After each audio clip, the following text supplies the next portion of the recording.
વેરાવળમાં જે અમે હેરોઇન પકડ્યું હતું એ હેરોઇનમાં 3 આરોપી જે તે સમયે અમે પકડેલા અને એ 3 આરોપીની વધારાની પૂછપરછ બાદ અમે બીજા 6 આરોપી ડિટેન કરેલા.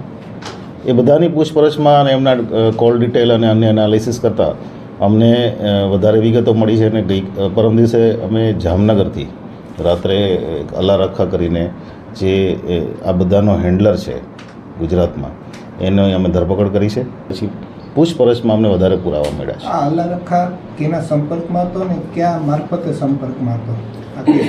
અલારખા સીધો જ ઈશાક જે મુખ્ય આરોપી છે, જે મેઇન હેન્ડલર છે, એની સાથે સીધો જ સંપર્કમાં હતો અને છેલ્લા 3 વર્ષથી એની સાથે સંપર્કમાં છે. અને એને વારંવાર એના કોલમાં પણ કોમ્યુનિકેશન થયેલું છે. એ ઉપરાંત ઈશાકના તમામ ફેમિલી મેમ્બર સાથે પણ સંપર્કમાં છે.